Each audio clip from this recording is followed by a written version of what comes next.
I thought, the other nice thing about, what Betsy said about them. Okay.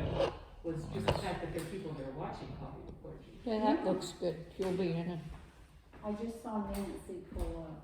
Excellent. Well, we'll wait on Nancy to begin our prayer. Well, she has that class, so she usually is late getting here. But bless her heart, Evie's always late. You're right. She's carrying the Sandy Royal mantra. Evie is. Marcia, that we love dearly, is always late. Penny's usually right on time. Yeah, I'm surprised Penny's not here. Yeah. I thought she was coming this week because she asked me if I was doing Wednesday because of the book study yesterday. And I said, yes, ma'am. Well, we'll see who else we get. Mm-hmm.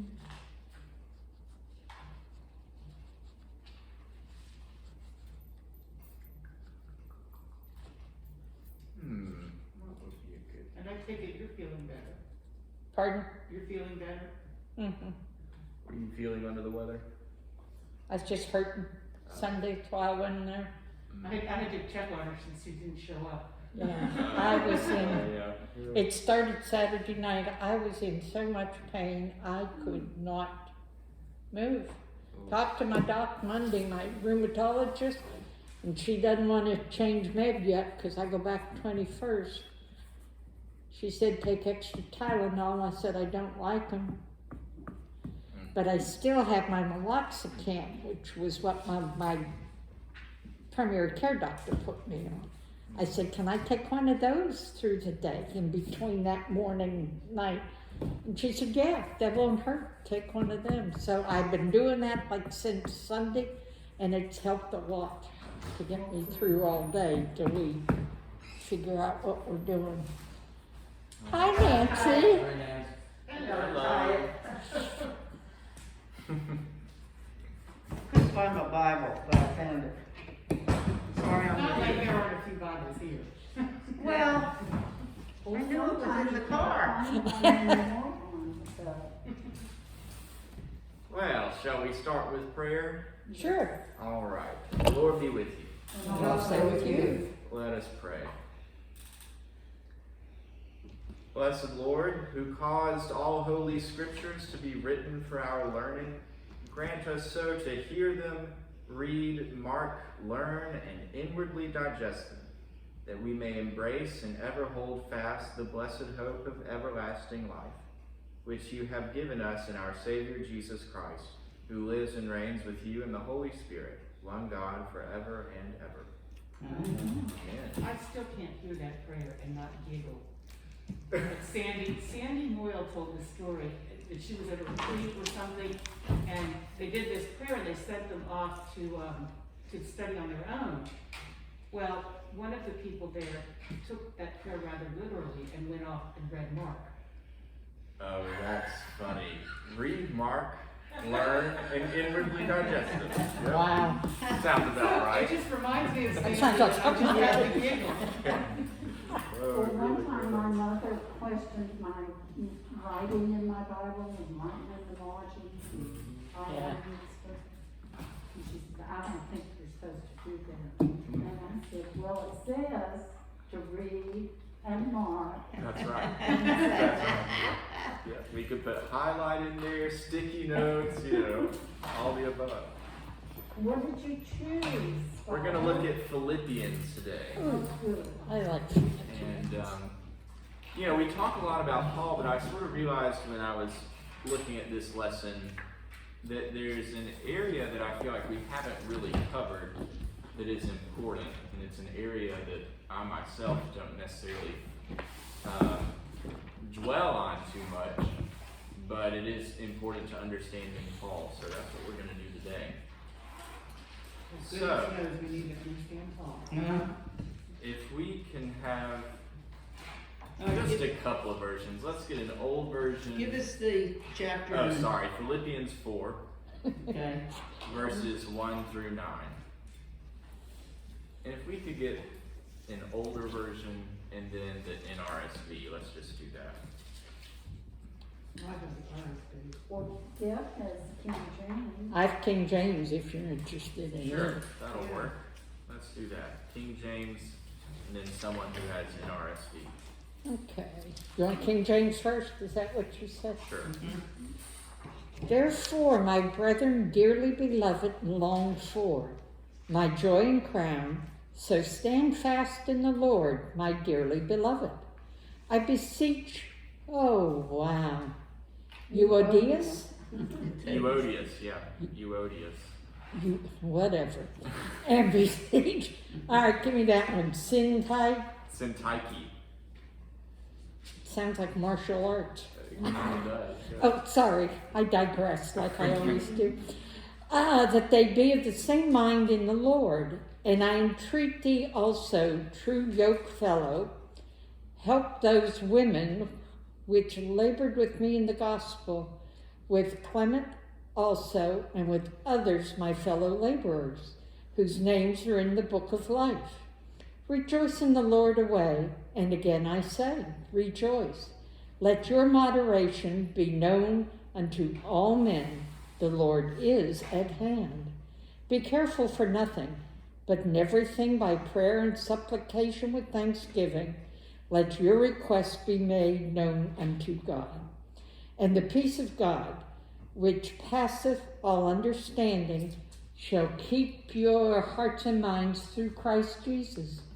Finally, brethren, whatsoever things are true, whatsoever things are honest, whatsoever things are just, whatsoever things are pure, whatsoever things are lovely, whatsoever things are of good report, if there be any virtue, and if there be any praise, think on these things.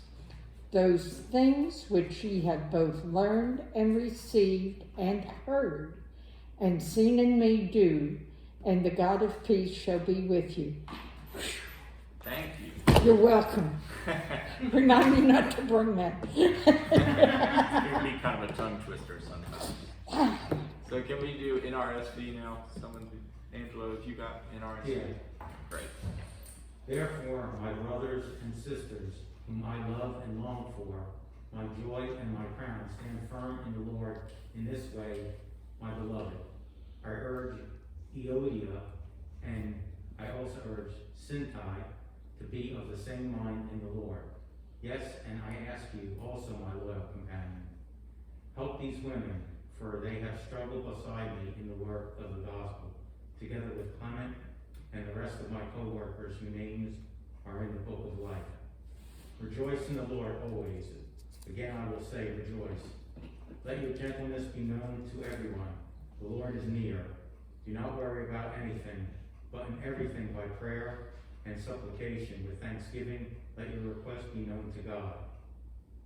And the peace of God, which surpasses all understanding, will guard your hearts and minds in Christ Jesus.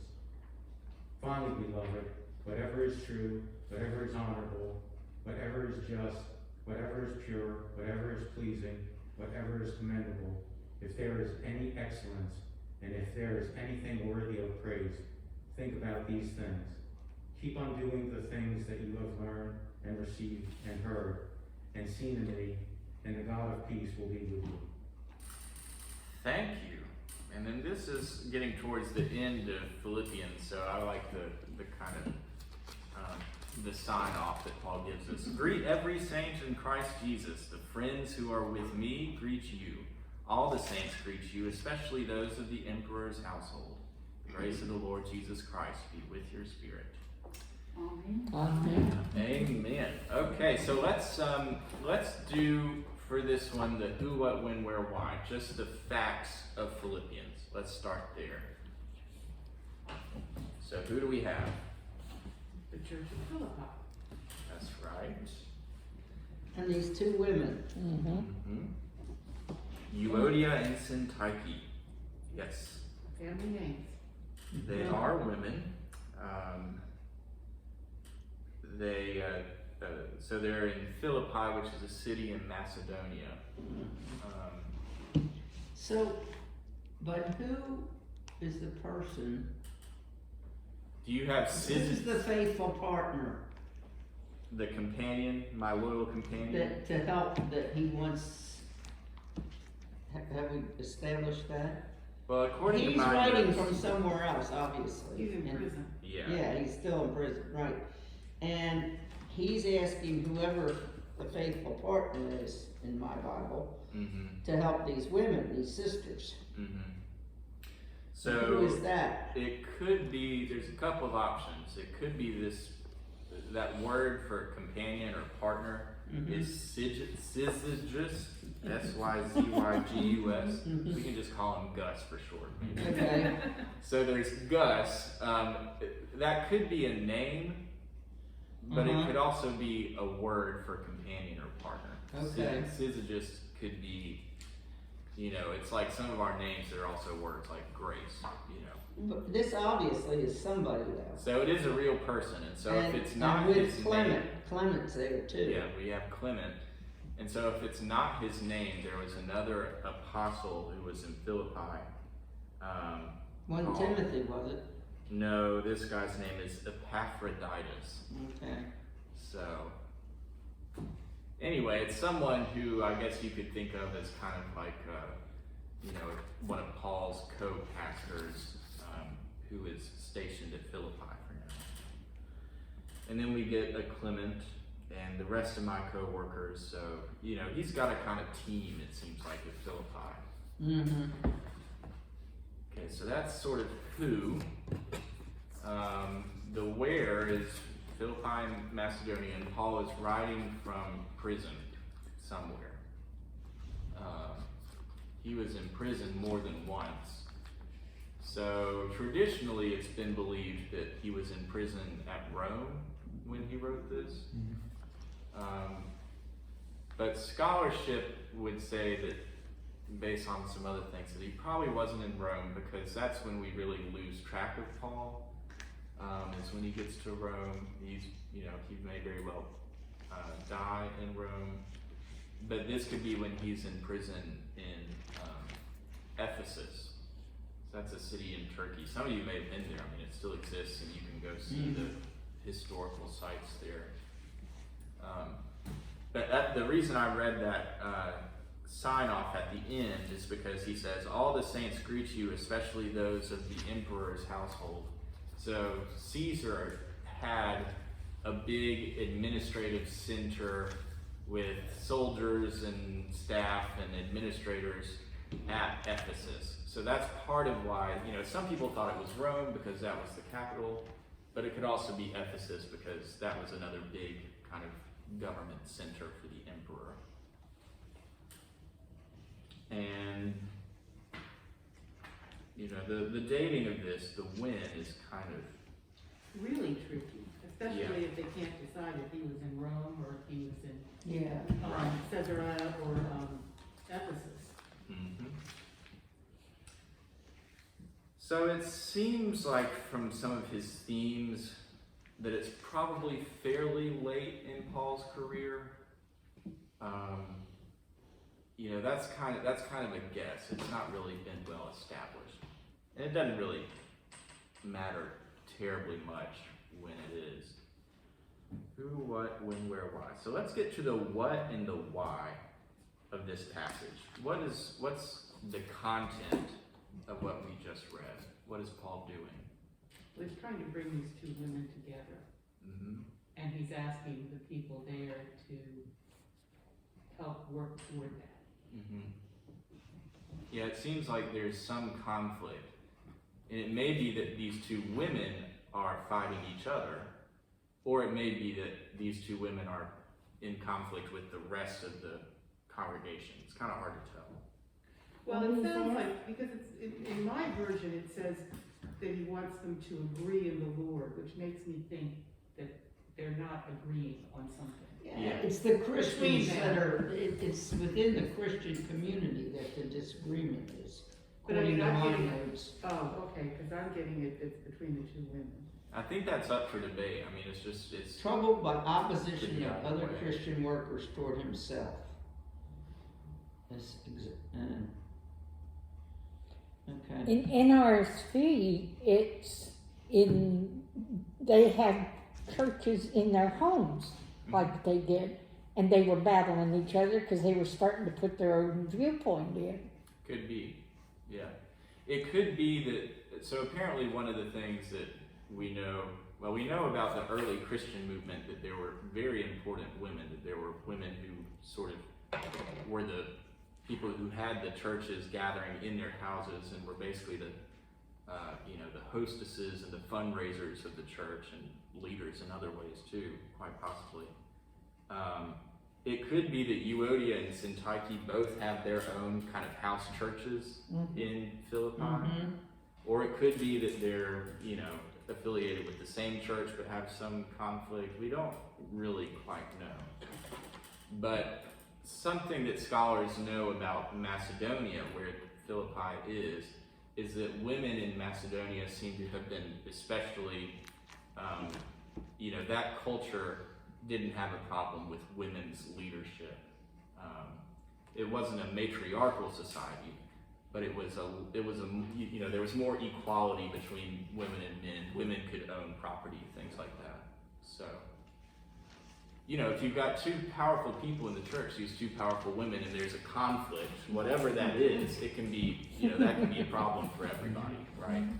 Can it ever? So that's kind of the what and the why of this, and I think it's important to kind of get our grounding there. What I wanted to talk about today, though, is Paul's ethical system. What Paul thinks about virtue. That's a word that he mentions in this passage, and I think post Martin Luther, I think when most people read Paul, we tend to think about saved by grace through faith. We're not saved by our good works, right? And so there's this kind of weird relationship that Christians have to good works of, we should be doing them, right? But we shouldn't be sort of accomplishing our salvation. We can't do that ourselves. You shouldn't be having check marks. Exactly. We don't do good works to sort of check things off the list. No report card. Exactly. But on the other hand, it's pretty clear from Paul that he expects certain things to be happening and for his followers to be living in certain ways, adopting certain behaviors. So that's what I wanted to talk about today. What do you think Paul's ethical system is sort of based on? Like, what first comes to mind if you think about Paul's ethics?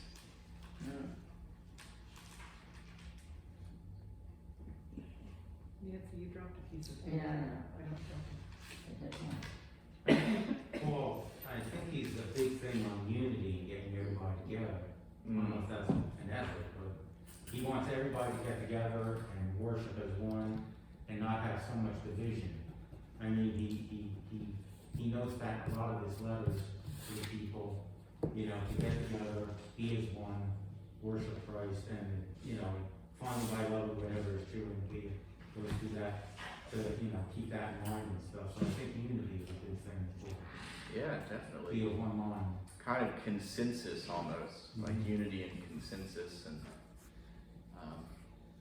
Paul, in a lot of his letters, is kind of arbitrating disputes about what a church is doing or not doing. So I think that's definitely part of it. Well, I think he's really sensitive to the fact that there are enough forces fighting against these churches that are coming up in areas where either Rome or other influences are there. And if you're going to squabble amongst yourselves, you're setting yourself up to be eliminated potentially. I think, Yeah. Go ahead. No, that's okay. I think he wants them to take the humble attitude of Christ versus their own pride and ambition. I think each church was trying to outdo the other type thing. And he said, we're in union with Christ, we're at peace. Peace was a big, we want to be at peace in the humble attitude of Christ. kind of what I get from it. It reminds me of in 1 Corinthians, the famous passage, if I speak in the tongues of angels and men but have not love, I'm a clanging cymbal, a noisy gong, all that. It's this idea of, because there were people speaking in tongues, and manifesting these spiritual gifts in Corinth. The problem might have been that they were sort of elevating themselves by doing that. They weren't trying to keep that humility and the love that Paul thought was central. Yeah. Well, and they were also ranking gifts, which is what Paul was trying to say, that, the ability to speak in tongues isn't necessarily any better than any other gift. And doing it without a translator means that, you're kind of showing off. Mm-hmm. It's not really of God and of the Spirit.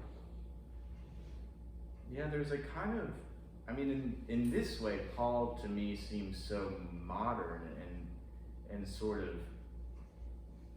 democratic in that he says things like there is no Jew nor Greek, no male nor female, free nor slave. This idea of like, in Christ Jesus, everyone is equal and brings these variety of gifts, yes, but all in the one Spirit, all in the Spirit of Christ, and that, there's this kind of equality about Paul's churches. At least he wants that, I think. Well, it's got to go against his brain, his upbringing as a strict follower of Jewish law. And I think in a lot of these, some of the times he just goes in complete circles as he himself is struggling with that inner nature that he was raised with, and what Jesus is bringing that changes and releases us from some of that strict, which is part of the gifts versus grace kind of concept. Yeah, I think that's right. I think the way that E.P. Sanders puts this, he has a good way of putting that. Let me see if I can find it real quick. Sanders is a major Paul scholar, probably the definitive guy for the 20th century at least. Let me find where he says this. He has a discussion about Paul's ethics that we're going to kind of look at some of these topics.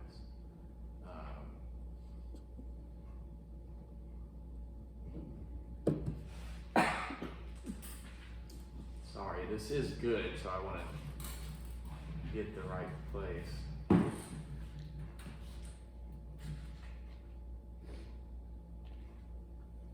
I thought I had this underlined. He says that, you say it's like against Paul's grain. He says that Paul didn't realize how revolutionary his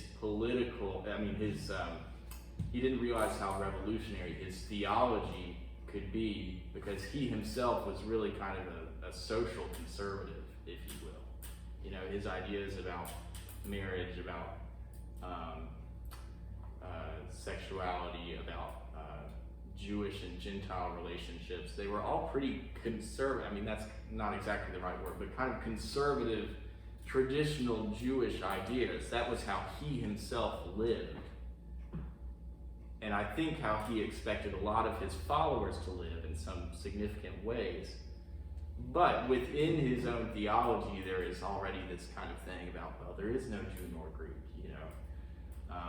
you actually might be able to eat food sacrificed to idols, which a good Jew would never, ever, ever do.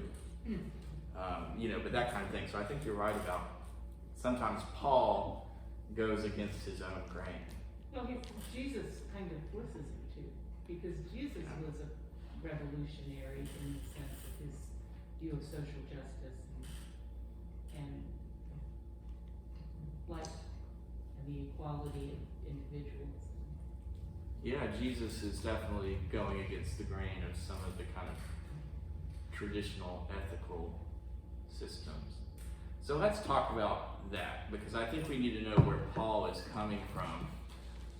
So what would have been Paul's kind of traditional ethical background from Judaism? Well, Paul was, he was a Pharisee. But yet he was a Roman citizen. I assume he was educated. He was very strictly part of a Jew's Jew. He would, follow the line, conform to the laws, and like you said, he wouldn't vary too much. But in his preaching, I think he has to vary in order to teach God's law, and I think that's what caused a lot of the disputes between him and Peter. They were always getting, the food sacrifice diet. No, you can't eat. Yes, you can eat. Right. Things like that. You have to be circumcised. No, you don't have to be circumcised. You have to be a Jew before you become a Christian. All that stuff. So Right. I think that was, a lot of disputes and stuff. But I thought he was, fairly educated and he could move about the Roman world with ease. He could avoid not being arrested, but he could get out of a lot of things. Because he just says, I was a Roman citizen, you can't beat me, without a trial or something. And the Romans would usually back off and say, fine, send you to the emperor or send you to, a Roman official. Right. So what are some of the behaviors that we would associate with a traditionally Jewish ethic from this time, based on your sort of background knowledge in the Old Testament and in the New Testament? What do you think are some of the behaviors and lifestyles that you would associate with this Jewish background? Very conservative. Conservative. In what way, though? That's not a behavior. So Well, I mean, in the sense of strict expectations about the way that you live your life, that you follow the commandments, that you are an upstanding person of your word, that you treat your parents with respect, you take care of your family. You go to church or you go to synagogue, you worship every Sunday. And, you Every work Sabbath, whatever it is, Saturday or Sunday or whatever. So you have, you keep the commandments, including keeping the Sabbath and keeping and the kosher. holidays at the temple. Were they still following all the laws? Well, I mean, that's a tough thing to say. And if you ask Jews today, in many ways that's been all over the map from the beginning, right? Because there are lots of different ideas within Judaism about what it means to keep kosher, And a lot of what Jews exceptions are allowed, whether it's worthwhile to keep kosher. I mean, there's lots of diversity within Judaism. And it seems like the same was true at this time. Because the Pharisees, it seems like, were very strict about that. Which Paul comes from. He comes from, very strict kind of background. But there were other groups, like the Sadducees seem to have really been more accommodating of like Greco-Roman ideas. So there's diversity within the. Explain the difference between a Pharisee and a Sadducee. I know I've heard it before, but I can't remember. Sadducees don't believe in the resurrection. Yeah, that seems to have been one. That's of why the, they're Sadducees. So there's that. That was for Will. Yeah, that's Will's stroke. That's right. Yeah. Pharisees did take a really kind of strict interpretation about all the laws of the Torah. Well, they weren't just regular Jews though. They had some kind of a position, correct? Well, this was their Pharisees. position within Judaism was that. Well, they weren't rabbis, so what were they? The council? What was Were the they like Pharisee? Weren't they Were they writers? like elders? Well, Pharisees was more like think of it more like a kind of denomination, if you will. Okay. It wasn't a Conservative or certain- Reformed or Yeah, it wasn't a certain like office or function. Okay.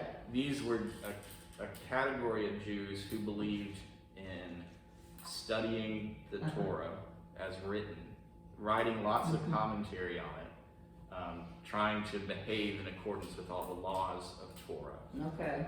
The Sadducees were, okay, and you can think of it this way too. The Pharisees is based in the synagogues, if you will, Okay. where if you go to a synagogue today, there's going to be Torah study, Torah reading. There's going to be the prayers in the synagogue. The Sadducees were more affiliated with the temple, which doesn't exist anymore in Judaism, right? I mean, there is no temple where the cult sacrifices are being made. So the Sadducees were more affiliated with the temple.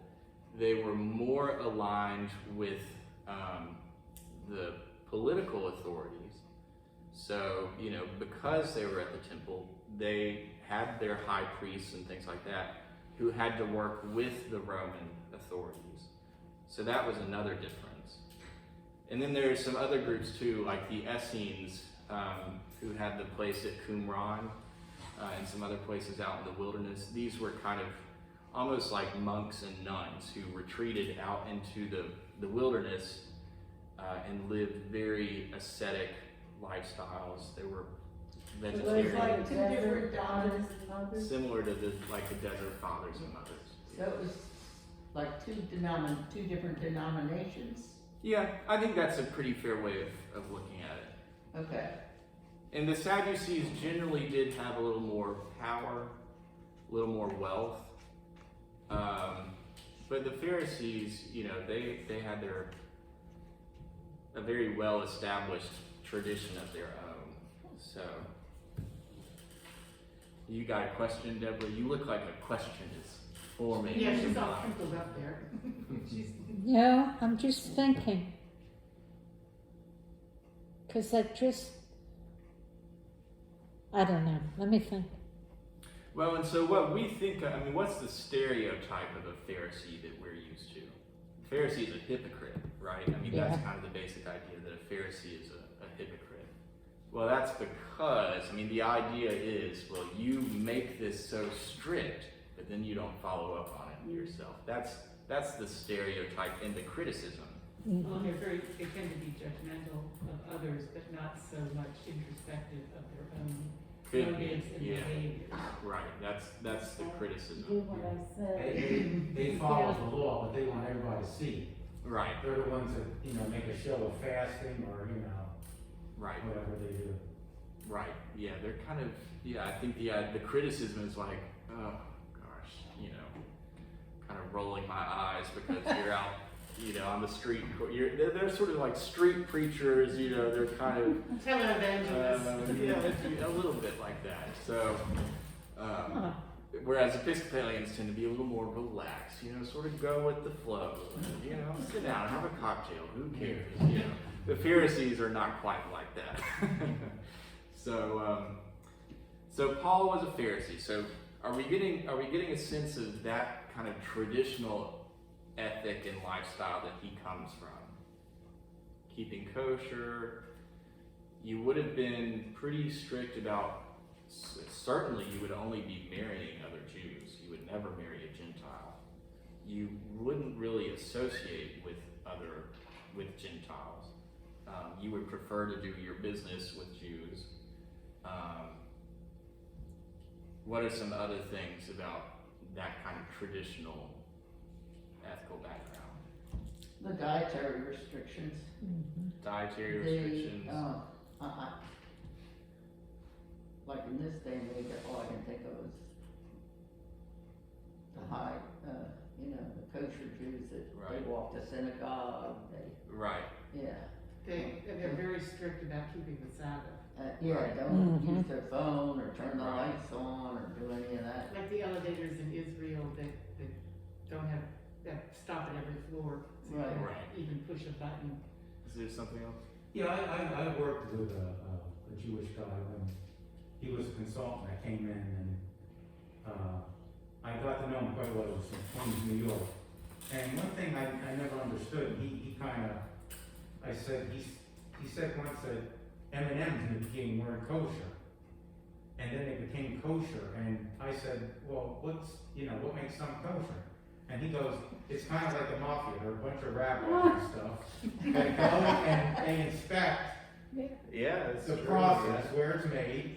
You give them some money and all of a sudden it's kosher. It could be. That's how he explained it. I just found, you know, how do you make?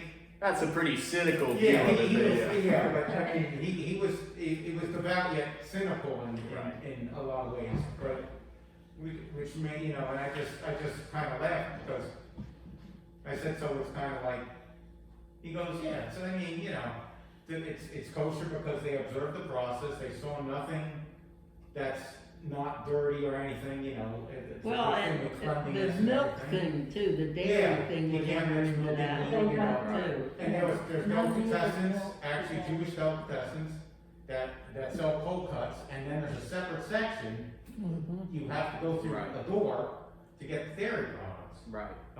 So, I know that, you know, because I've been a couple Jewish delicatessens in Queens and stuff, and it's totally separate, Right. so it's Yeah, kind you're not of. gonna get a ham and cheese sandwich at it. No. So there's the dietary things. Another thing that would have been significant for Pharisees particularly would be that Roman religion at this point would have expected you on certain holidays to go and make some kind of act of worship towards the Roman gods, especially the emperor, right? So that would have been something that you were kind of, it's complicated, it's very different from the way that we conceptualize religion. It would have been almost more like, okay, it's kind of a mixture of a religious act of devotion, kind of swearing an oath of loyalty, and paying your taxes. So it was all kind of bound up into one in Roman religion of, you know, the state and the religion were kind of the same thing. And, you know, even Jews, no matter what your religious background was, you were expected to come and do that. But Pharisees certainly would have not liked that. Sadducees would probably have, you know, kind of made an arrangement. So that's They objected when Jesus' disciples, ate corn out of the field on a Sunday. right, because that would have been breaking the Sabbath restrictions, because that's working. If you're Yeah. picking something from a field, even if you're just walking by it and you pick something, you're working technically. So you broke Or that healing, rule. or healing people on Right, Saturday. healing people, Yeah. right. Yeah, we get. So that's sort of the Jewish background, but we know that Paul was a Roman citizen. This was a very diverse environment, the Hellenistic world, right? Hellenism. So that's the Greco-Roman world. So what do you think are the virtues of ancient Greece and Rome? What do you associate with that?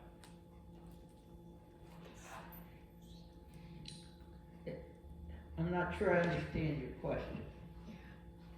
Well, just lifestyle-wise, what do you think the behaviors that would have been good, the behaviors that would have been bad? For just a normal Greek or Roman For anybody. citizen, not anything religious, just their normal. Well, it Well, could the relate baths to religion. And, you know, there was in some views, very loose morality. I mean, Right. there was a presumption that a lot of the public baths where homosexuality was acceptable in many cases, and causing stress, you know, much more progressive than the conservative Jewish lifestyle. At least when it came to sex. Yeah. And progressive and conservative are not really the best words to use for this, but homosexuality and sexuality generally were big areas where, you know, there were a lot more behaviors, sexual behaviors, tolerated by Greeks and Romans than were tolerated More by Jews. promiscuous It could be to a degree. It could be promiscuity, it could be the kinds of behaviors, so, you know, Okay. homosexual behavior. The acceptability, don't you think? Yeah, and it's difficult to kind of suss this out because their sexual ethic was very different in Greece and Rome. That was based on hierarchy. And as long as you as a man maintained your place in the hierarchy of society, if you didn't submit sexually to someone else, it was fine. It didn't matter what the object of your sexual desire was, as long as you didn't violate the hierarchy of society. So men Caste over system. women. Yeah. Yeah, well, it's related to that. Yeah. So the hierarchy of men above women, older men above younger men, free people above slaves. So it's all kind of, as long as you don't violate the hierarchy, kind of anything goes. And at the same time, there was a lot of philosophy and intellectual pursuits that you would associate more with a leisure. Mm-hmm. You know, if you're having to run a farm, you're working from sun up to sundown, and, you know, contemplating your navel just didn't have a big place, but. Right. So the Stoics, you've heard of the Stoics, right? Stoicism. What do we think of when we say the word Stoic? What does that mean to us? Somebody grim. So, I mean, Mm-hmm. Somebody, denying themselves a lot, Yeah. a lot of Yeah. pleasures and enjoyment, and kind of pessimistic too.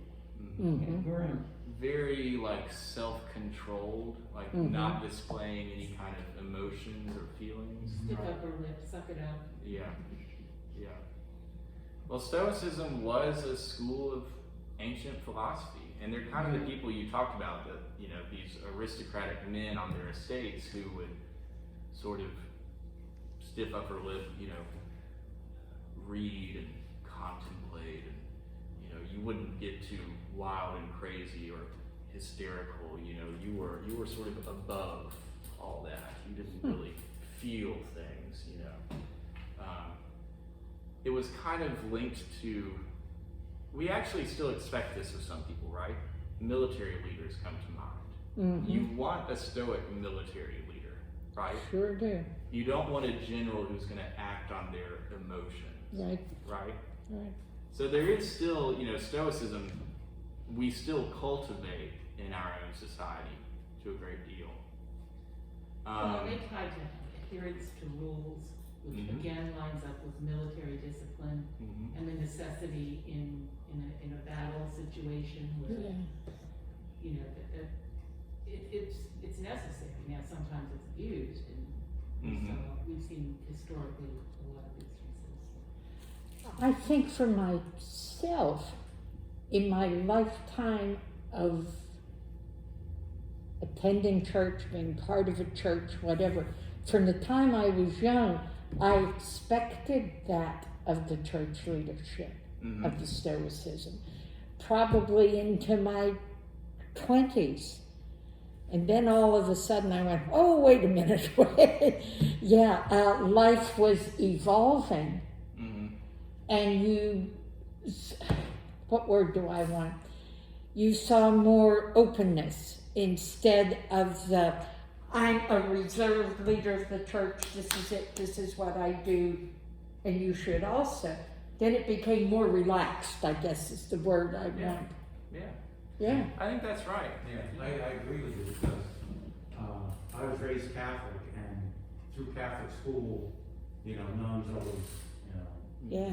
and the priests always, you know, very rarely smiled, and just very, you know, not mean, but just Stoic. Stoic. Yeah. Stoic. And I Yeah, stoic. The word keeps coming to me, rigid. Yeah, rigid, Rigid about. I went Yes, to college, yes, good word. and I went to Seton Hall, and there were priests there that were younger. They were more educated than I thought, at least than people I encountered previously. And they, you know, would wear shorts. They would wear flip flops. They rarely had Play ties. guitar. Yeah, I mean, we had a one class was called marriage, and it was, you know, just about, you know, marriage, and there was a priest teaching it, and if you didn't know it was Father Anzac, you wouldn't think it was Father. It was just, you know, Bob Anzac, you know. Right. And he was a very loose guy, and, you know, great guy to talk with, and he was more human, I put it, more approachable. So that's one other trend in ethics that you get in Paul's background. You have his traditional Judaism. You also have the Stoicism, which that was just kind of, in some ways, the way our culture used to be, and still is to a certain extent, very stoic. So was his. I mean, there were certain things that were expected of you. Stoic values were kind of universal values at this point. Partially because it did things like uphold the social hierarchy. You know, the Stoic values of sobriety and rigidity and self-control and all that, those were associated with men, especially wealthy, powerful, educated men, whereas women were thought to be all kinds of, crazy and emotional and stuff like that. So, you wouldn't value that because that would disrupt the hierarchy. But there are other things going on at this time too, other kind of social movements, ethical movements like cynicism. The Cynics were a different philosophical movement in this day.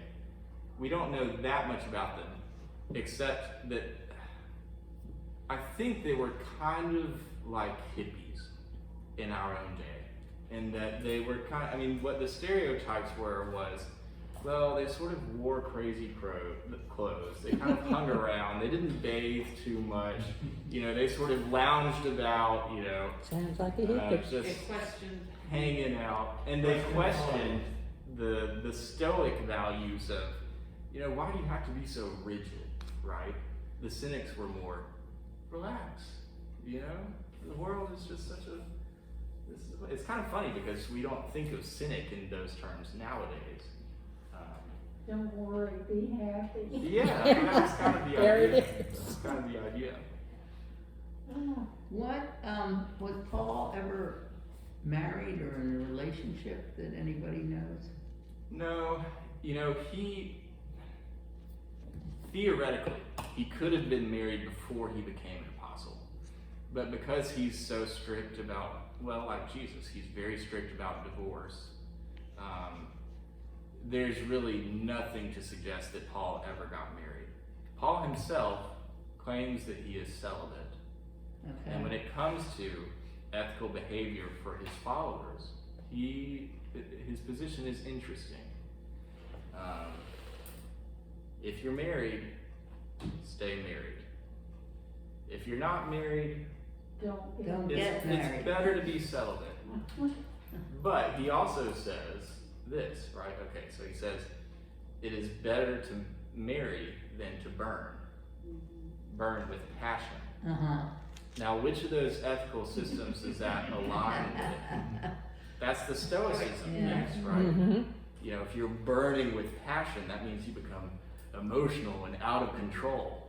So if by being married, you are able to kind of manage your sexual desires, right? Then it's better to do that. Yeah. I mean, this is Paul's. That's his view. Paul's view. It's a pretty sensible view, actually. I mean, it's there are certain facts of life that human beings deal with. So, okay, so we've got Paul's ethical background sort of covered. We've got about 10 minutes left. So I want to go back to what you were saying, Deb, about where does he kind of run against his own grain with his traditional beliefs, be it from his Judaism, his being a Pharisee, or his Stoicism. That's kind of where he comes from. Of course, those all come with certain prejudices against other ways of thinking. So where does he run against the grain? I think in a lot of instances, he mentions women running churches and stuff, like these two women here.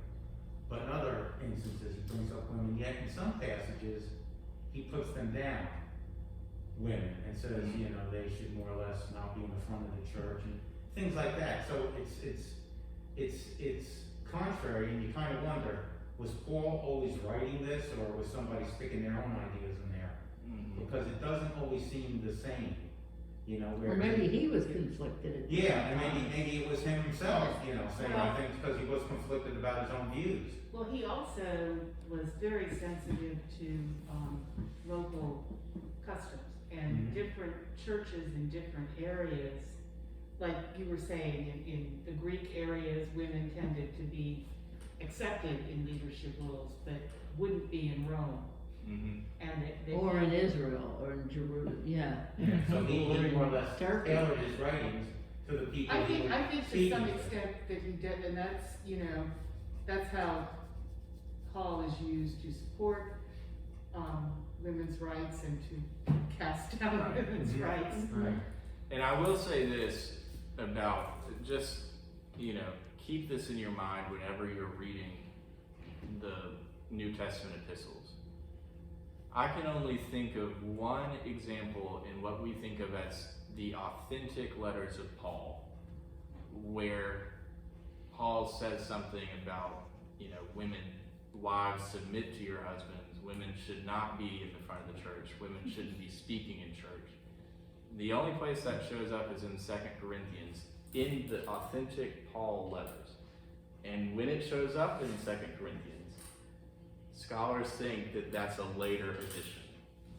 So almost all of those other kind of beat 'em up passages about women and wives and how they should be silent in the churches, scholars are quite certain that those came from a good bit later in Christian history than Paul himself. So that's just kind of a rule of thumb when you start to see those passages, and they do show up, they're there, and we have to kind of deal with them. But when they show up, just remind yourself of this may come from a later, different chapter in Christian history. And then ask yourself, why did it become a problem? Why did they need to start telling women to keep silent in the churches? They were taking over. There you go. Very well could be. People don't like their hierarchies disrupted. Yeah. So are there other things that you see Paul going against the grain with? Well, the biggest thing I get out of this chapter, and always have, are, well, I have the good news, so it's show a gentle attitude toward everyone. Where is it?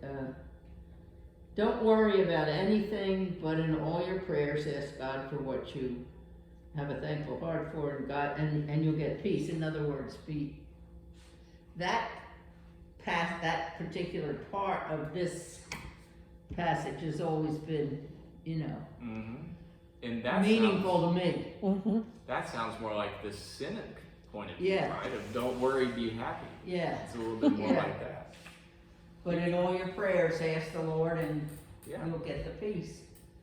And Jesus talks like that too, right? Mhm. Consider the lilies of the field. Mm-hmm. They don't worry about their clothing. So you can kind of see where some of this stuff is in the context. My mother was in a retirement home for the last, probably 12 years of her life. First with my stepfather, and then by herself. And I made a mistake one time getting on the elevator with her. And she was on her knees at night. She said her prayers. She went to church. She was, really, and lived a good life. I mean, she wasn't, she lived the way she believed, but she was also a worrier, worried about everything. And the mistake I made was saying it in an enclosed elevator where I couldn't escape. I said, worry and anxiety is a form of atheism. Oh, man. Oh, boy. Well, I'm glad you're here to tell us about that. Well, how could those doors couldn't open faster? Aren't you glad you weren't on one of the Israeli elevators that's stopping every morning? No, I would have Or gotten maybe you out. could have gotten out and taken the stairs, I guess. Because I believed that, all the, the lilies of the field and everything with prayer and supplication, but Well, and I don't know why I said it, but I did. Sometimes things come out before I digest. Or, You know, another thing to think about too, Paul is preaching to people mostly outside the Jewish world. Yeah, it's a real And mix. A he's- lot of people who are not Jews. he's- Yeah. You know, the apostle to the Gentiles. Mhm. And being a Pharisee and a Jew who normally wouldn't even associate with these people, he's preaching to them. So that kind of goes against his grain. And Very where much he's so. adapting, you know, where Deb mentioned, you know, a lot of his writings and maybe his views according to the people he teaches. Mm-hmm. Yeah, I think that's where we need to leave off is, you know, how adaptable Paul was and how his audience, the people who made up these congregations, came from very different backgrounds. So, and that does become important because it helps us understand Paul when we understand his audience. You know, Paul, he's St. Paul, obviously. He's a very important apostle. But he was also a human being. So there's a lot of thinking about, you know, what were Paul's prejudices about Gentiles? You know, there was a lot of stereotyping one way or the other. So if you're a Greek, you hold a stereotypical view about a Jew, right? That they're, well, like the Pharisees, they're so strict, you know, they're so conservative, they're so uptight. They believe in one God. That was sort of We have a whole pantheon. right, exactly. Yeah, so they were like, they're too uptight. That was the stereotype of Jews. Well, the stereotype of Gentiles, on the other hand, was, they're not moral about anything. They have tons of gods. They commit idolatry. They have homosexuality being practiced. Their temples have prostitutes in them. You know, that was, to a certain extent, The other. those behaviors were probably truly practiced. On the other hand, prejudice from one direction to the other is going to make that sound a lot worse than the facts on the ground might have been. Does that make sense? I think Paul has to deal with, you know, the real human beings. Sometimes his prejudices kind of get in the way of that. Other times he shows himself to be extremely adaptable, you know. So it's all kind of And I a think mix. that Peter felt threatened at times by Paul's views, you know, and that's, you know, why. I mean, they eventually, I think they came together, but they kind of butted heads on a lot of things. Like he thought it was a basic Jewish religion that you became a Christian, and Paul's bringing in all these outsiders, and you know, they're like polluting the, you know, Yeah. polluting Well, the and I always felt like Gina. Peter felt, he was intimidated by Paul because of Paul's scholarship. right. You know, here he was fishing. And, you Yeah. know, this smart ass is coming in, Yeah. taking over. He didn't really know Jesus. I knew Jesus. Right. Mm-hmm. I was his right hand man. You know, Right. you're And you had some vision, and now we Right. got to put up with you. Yeah, exactly. Yeah. You can sort of understand all the church conflicts when you begin thinking of, you know, just begin peeling back the surface layers a little bit. Don't you think it's something that we still do though? We let prejudice get in the way Oh, yeah. Oh, yeah. of what we should be seeing? Right. Well, we do that, and then we also power thing. You We know, also what? the power thing, and you know, Yeah, not so much the power thing to me. I just really think people let prejudice get in the way of what they should think, feel, do, etc. I've been guilty, oh shoot, of it myself many times. But it's something that I hope I've evolved over the years, I hope. Yeah, it's a strange thing we do. Well, think and of all the Christian denominations. Yeah, We all believe it's like the old Judaism. We all believe in the same God and, you know, the basic principles about resurrection. But how to get there, you know, is 50,000 different ways. Where, I mean, you've got, you know, if you ever think about all the Christian denominations, you know, from Seventh-day Adventists, Adventists, you know, to Baptists, to, you know, all over the place. Yeah. Well, I think the important thing for us in this day and age and all that, you know, we can read Paul and we can see where prejudice is kind of operational with Paul, where it matters. Mm-hmm. And then we can sort of become aware for ourselves, you know, what am I prejudiced about? Who am I prejudiced towards? A lot of those things, you know, we just grow up with, and we can either try and grow out of that, or we can just assume that the prejudices that we have are true, you know? So I think, you know, Well, and the Paul shows implicit- himself willing to adapt, and I think as we become, I mean, I think that's probably part of becoming a better Christian, you know, becoming more holy, is that we become aware of the prejudices that we come from and try to, you know, grow Do they from work them. with you guys in seminary and gals who are on that, ridding yourself of some of that, or recognizing, I guess, maybe not ridding but recognizing your own? I mean, is there any formal training on that? There is, the church canons say that anyone training for ministry has to do, I can't remember exactly the phrasing, but things like diversity training, implicit bias training. So there are some formal official ways Okay. where that's supposed to Mhm. happen. Yeah. And I think that's true. I mean, that's true of most lines of work these days. I mean, Yeah, and Hmm. I just remember a couple of, yeah. well, and this was Rachel, that when I invited a little black church that was 3 doors away from my home, but it was outside the town limits. I lived in Maryland, and it was basically a southern town. And there was a little Presbyterian church, and our church was relatively small as far as kids were concerned. We were trying to do a vacation Bible school, and they had like a handful, 10 or 12 kids, because I taught, I knew where the kids were. And the Presbyterian church had about that many, and we had, so we thought we'd do it together. And then I invited the big Methodist church, the Methodist church in town. And they had all kinds of questions, and they didn't join us. And unbeknownst to me, my husband and I both received a lot of